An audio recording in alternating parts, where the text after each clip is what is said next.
So rounding out the last of the block and the last of the current catch-up is the 43rd season, and that was only in 2019, and that was Sentai Ryusoulger.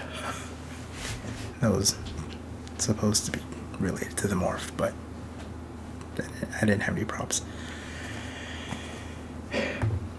It's gonna be weird titling this one because I always have like however many years later, but it was only 1 year. It's only been a year since it started, so it'll technically be 0 years later because it's 1 year since it started. But then actually technically even at the time that I'm recording this and the time that I'm going to release this video, Ryusoulger will still have 1 episode left because it is currently February 28th and its last episode is supposed to be March 1st. And me, being the completionist, semi-completionist that I am, wants to release all of my videos in February. Even though it didn't turn out the exact way I initially planned out, I still want to keep it to February because I don't know why. But yeah, in addition to that, even that, because my initial plan wasn't even to do the videos in February. I was gonna release them throughout the year, but then I got a little bit too ambitious, noticing that it was a leap year, and it was funny that February was gonna have 29 days, 29 seasons. Oh, it'd be kind of fun to release a video for each season that I watched. And then because the initial plan was I was gonna catch up, and then I was going to come back around and basically rewatch all of Ryusoulger just in time for the finale, but that didn't happen. That's okay. Things change, times change. You gotta adapt. Oh, my favorite thing is make the plan, execute the plan goes off the rails, throw the plan away. Anyway, just into the things that I liked and some of the things that kind of threw me off.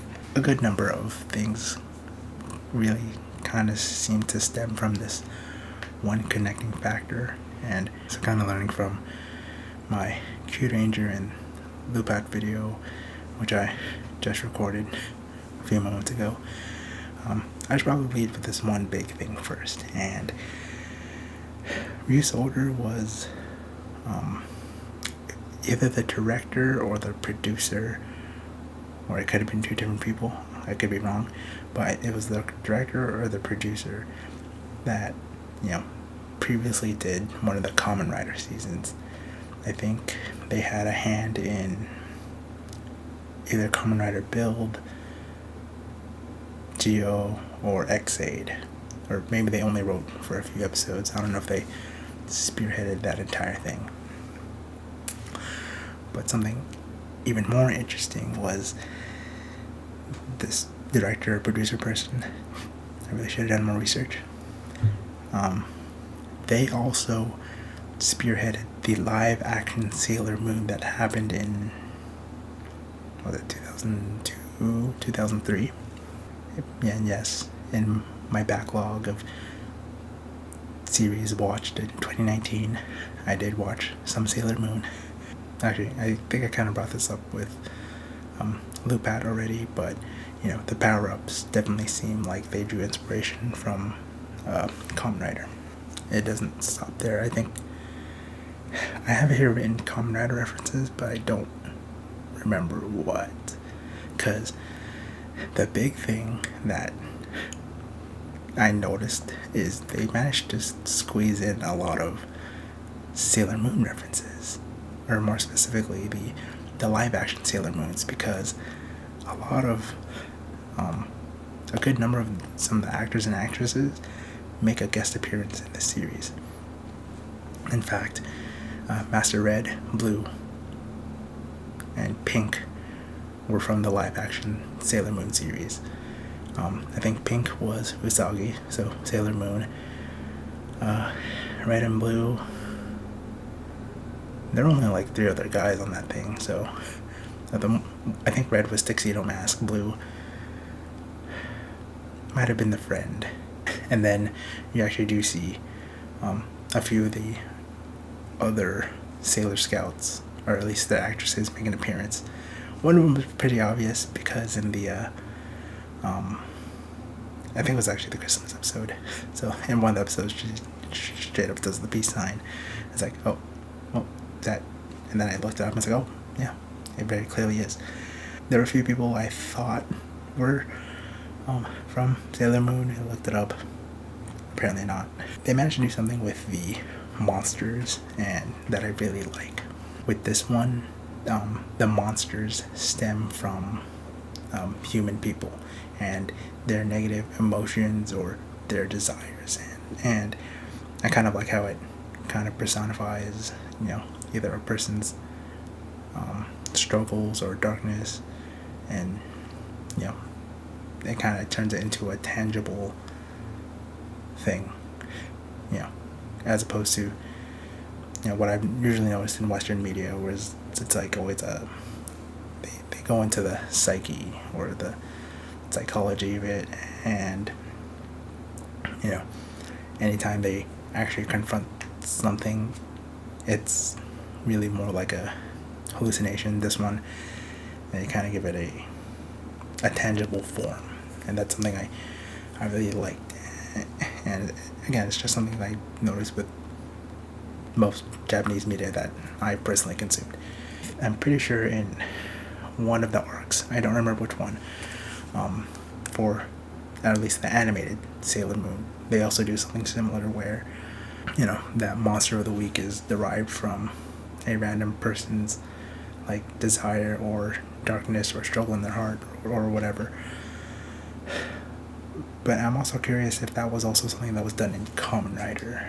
So I'm curious to find that out when I eventually get to watching the Kamen Rider series. So given that the director or writer or producer of this also spearheaded Kamen Rider and Sailor Moon, I'm also curious if it had the same issue that Ryusoulger had, and I just kind of felt like it didn't really have a sense of direction. I mean, it definitely picks up like towards the end, but it took a long time for it to really get to that point. Now, I'm not sure if there's like a production issue or if that's just this producer, director's, writer's style. Like, I still enjoyed everything. I feel like it wasn't spaced out too well. Maybe it was just, this is only the second one that I watched as I was following, so maybe it wasn't quite apparent to me. Maybe it'd be different if I binged watched it, but something about the pacing felt kind of weird to me. And again, I'm not sure if maybe that's just the style that this producer director has. So when I get to watching Sailor Moon, or the live action Sailor Moon, and whichever Kamen Rider series that this person did, maybe I'll get a better sense of that. Although now that I think about it, even some of the arcs in Sailor Moon felt that way, where it was a bunch of middle stuff and then just like little tidbits thrown in at like the end scene, and then eventually they just hit the end game arc of that season or major arc. I feel. Maybe I could be wrong. I mean, that's kind of part of the fun of this for me, just kind of experiencing and figure things out. So, but that's just me. That main aspect, the fact that this was spearheaded by the same guy who did a live action Sailor Moon and Kamen Rider, pretty much covers the majority or like the big chunks of like what I liked and what threw me off. But now we'll get into the additional stuff. So in terms of the things I liked, for one thing, Bamba, Ryusoulger Black. I like this character, and I will get to him in my favorite episode. I guess this maybe should have been mentioned when I was still talking about the writer, director, or producer, but I'm not sure if it's related, but this had a lot of really good visuals and cinematography. It had a lot of cool action shots, and that's not even including, when they add VFX, just like the, the unorthodox angles that they choose, and I feel like they kind of close up on the faces a little bit more and kind of try to do some more one-shot work. It was very visually appealing, and then when you add the VFX on top of that, it's a very pretty season to watch. So another character that I liked is Nada, who, like I said, plays Ryusoulger or Ryusoulger. I already kind of knew about Ryusoulger because I did watch the 4-week Super Sentai battle special that aired between Lupat and Ryusoulger. So I was definitely excited to see how that arc would play out. Yeah, something about it being an armor that possesses power. We see that in Ryusoulger and Ryusoulger, because Dogold is from Ryusoulger, is like an armor that takes over a body, and then Ryusoulger, the armor. Either way, there was an armor that did the same thing, where whoever possessed the armor. Oh, Asuka actually held on to it for a while. Also, whoever held the armor would have this amazing power, but had to give it up at the expense of being evil or succumbing to the armor's desire. But apparently, it's not specifically dinosaur themed. It just happened that two of them were, because they kind of do this with Gal Ranger and Gal Silver, but it was just a mask, and then eventually it manifested itself. But it's not uncommon. It's just something funny I noticed. Spoiler alert, and like I've mentioned before, it just so happens anytime someone has a dinosaur themed ranger or dinosaur themed season, someone's gonna die. And that person was Nada, and it sucks too, because he was such a likable character. That the timing of the death was just so early and tragic. Like, because even though he, eventually he does overcome the evil desires of the Ryusoulger armor, it's literally like his first outing after conquering it that he basically dies. Unfortunately, they used it as a way to introduce an armor for Ryusoulger. I felt like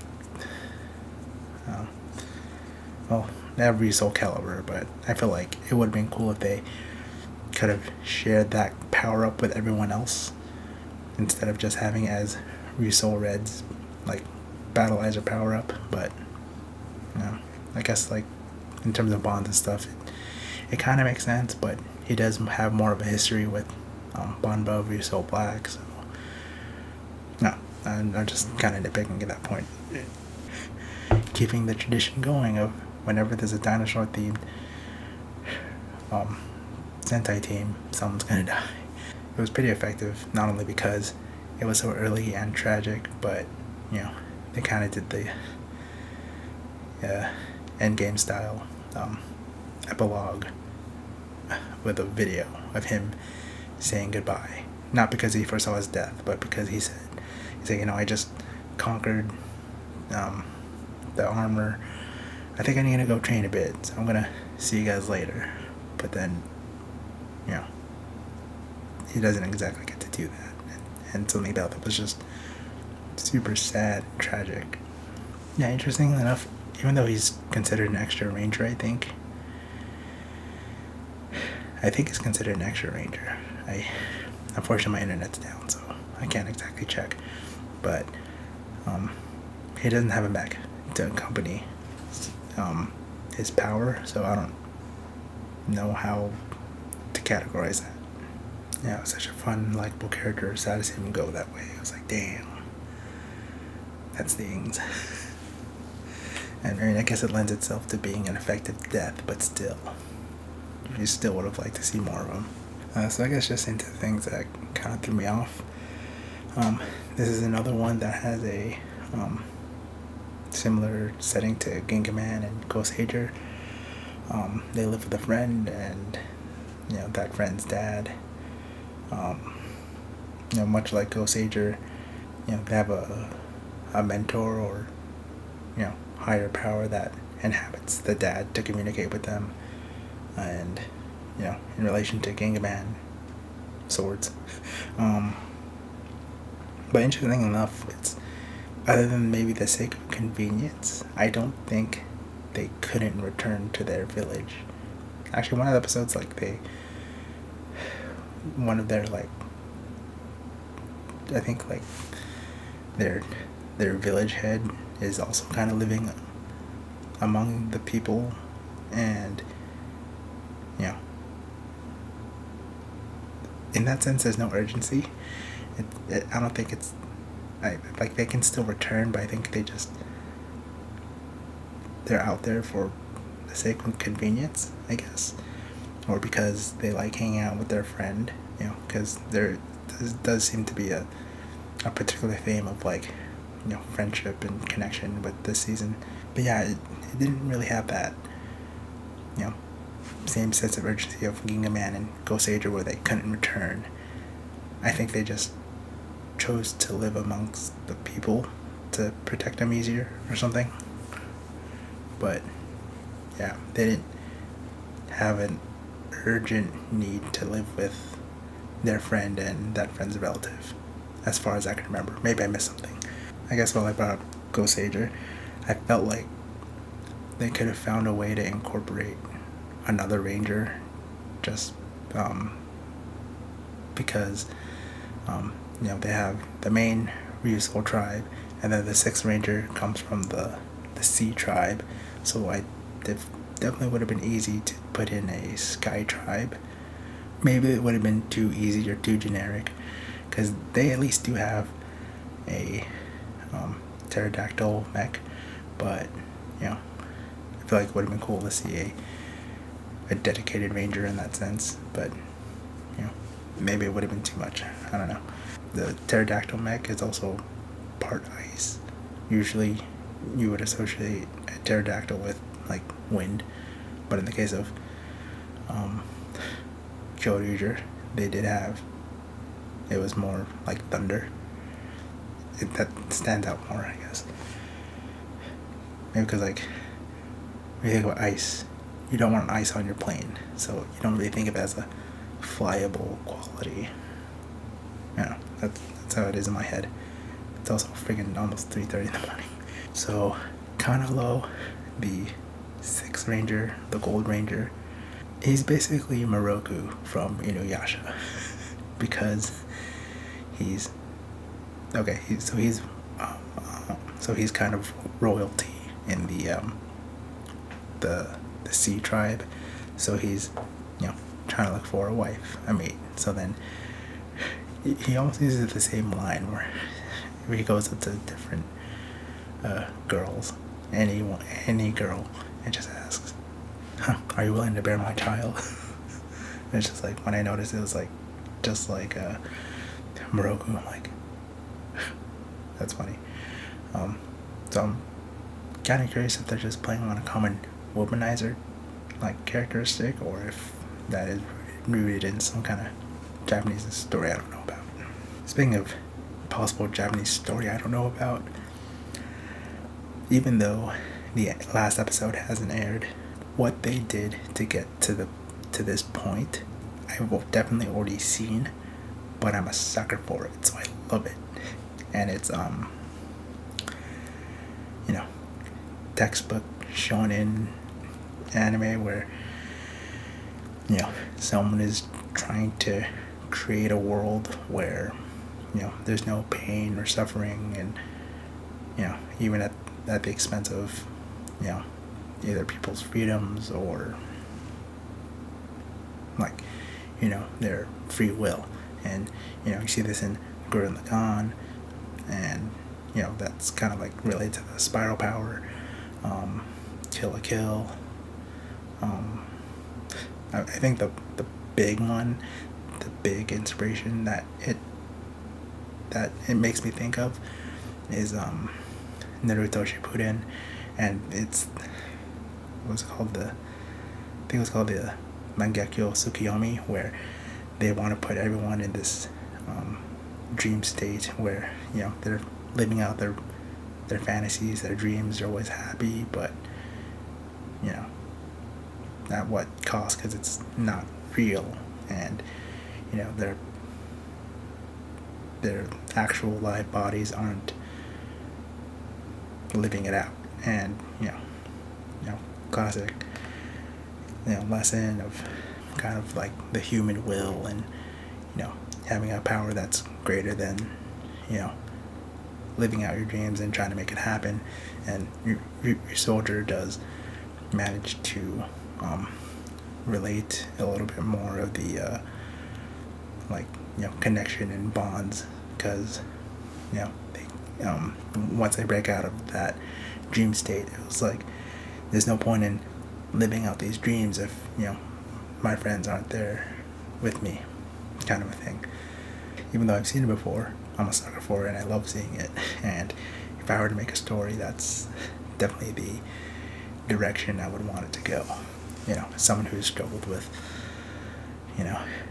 finding his own will to do certain things, it definitely spoke to me on a certain level. So there's now a Brown Ranger, Ryusoulger Brown, who literally only makes an appearance for one episode, and is a repaint of the Gaisor armor. In actuality, even though it does help hold back forces during the endgame arc, legit it was mostly like for comedic relief. But it's kind of cool that we can add another color to the palette of Rangers that have ever existed. So I briefly mentioned the pterodactyl mech, and there was an episode where I think it was afraid, and ironically it was afraid of flying. So then when it was able to, it was afraid of fighting. And then for some reason its battle cry was Mark Dacascos, which is, I don't know why they did that, but I do find it interesting because I haven't seen any of the John Wick films, which I think he is from, or a lot of people may know him from. He also was the host of Iron Chef America, but he's a pretty well-known stunt actor, but he was actually supposed to be one of the first Red Rangers in Power Rangers, because I think it was in one of the special anniversary Power Rangers DVDs before they adapted Drew Ranger.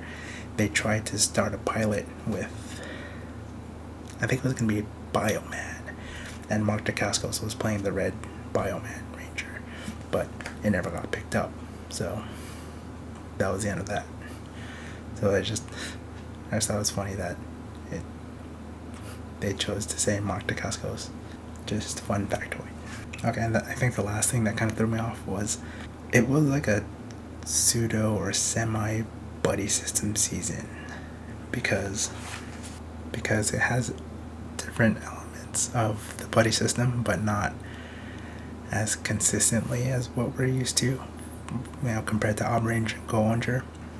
All the mechs are dinosaurs and they're all sentient, but some can talk, and some talk as if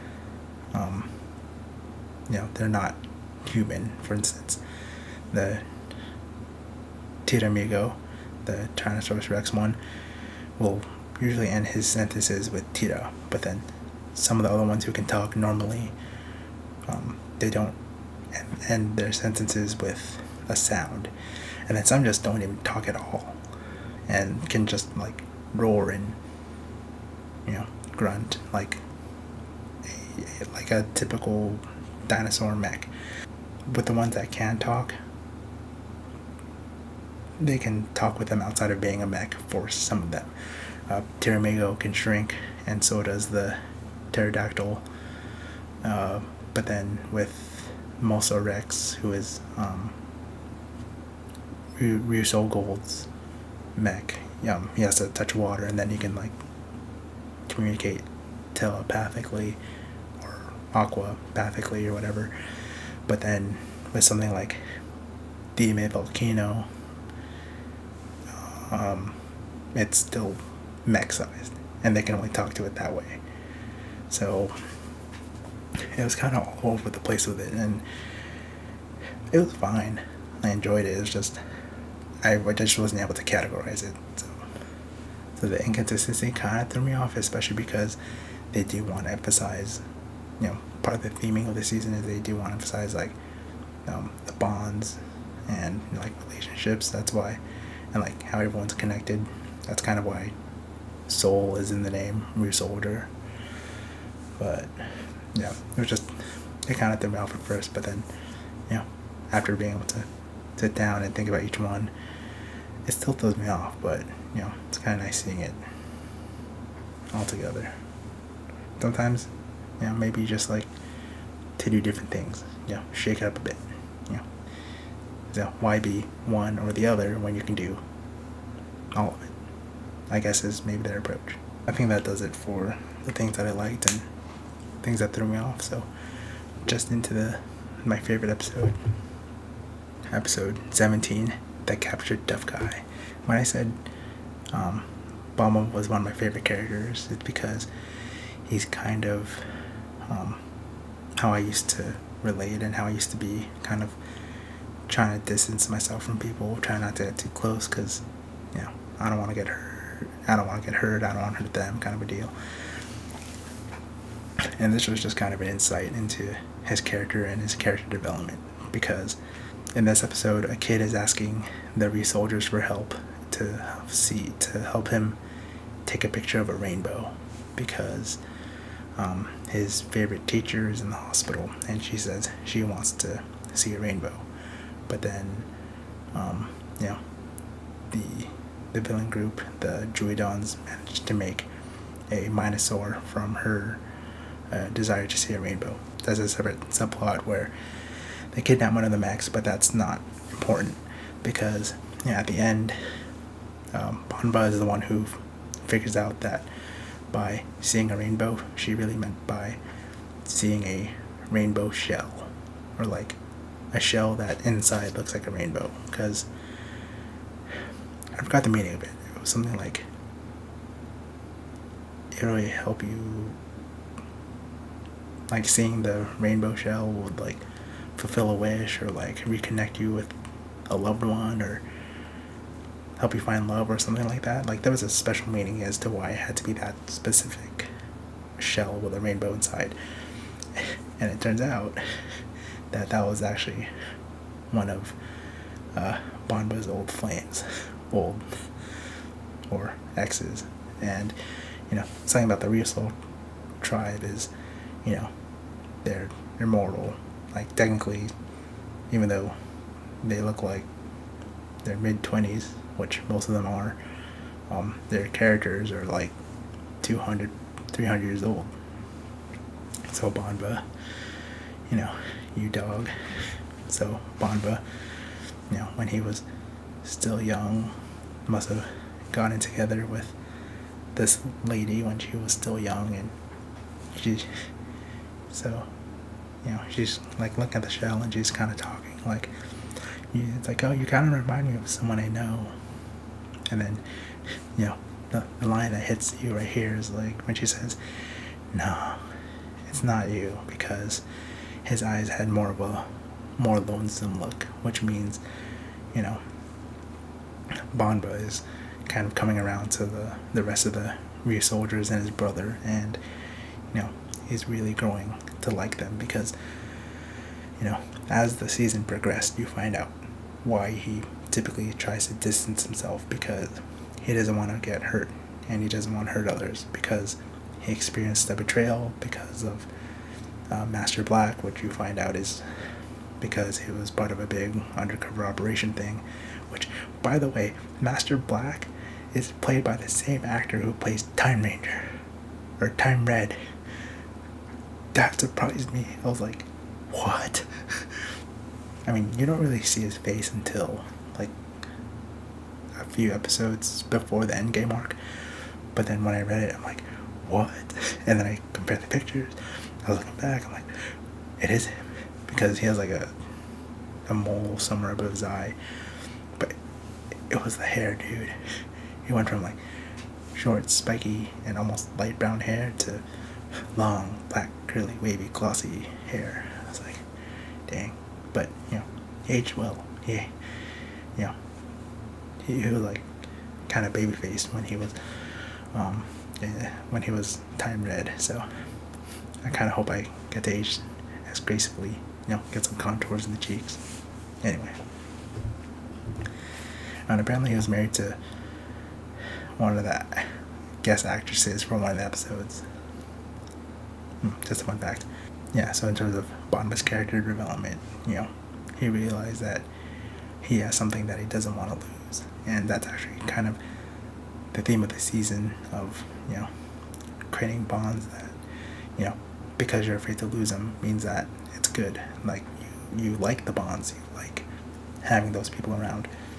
Yeah, that character development and just how much I relate to that character really hit close to home. I mean, admittedly, I don't really think I've felt that way in a long time. If anything, at best, I'd be doing those things, like, subconsciously. But I really haven't felt that way in a long time, and kind of reminds me of some of my own growth. And, I'm just kind of a sucker for the character that kind of always wants to be alone, but at the same time kind of doesn't. And it's just kind of funny because, even though the Ryusoulgers, when they find out, that was Banba's ex. Banba, we didn't know, you dog. And then you actually kind of see that aspect of him again in the Christmas episode, where he's kind of trying to chat up one of the teachers that he donated toys to a class for, and that actress is actually one of the actresses who was from Sailor Moon, and it was funny. I think I see myself a little bit too much in Banba. That's why I decided to wear a black shirt for this video. You dog. Although, I think that's the one thing I can't relate on. I'm not as much of a playboy as Banba.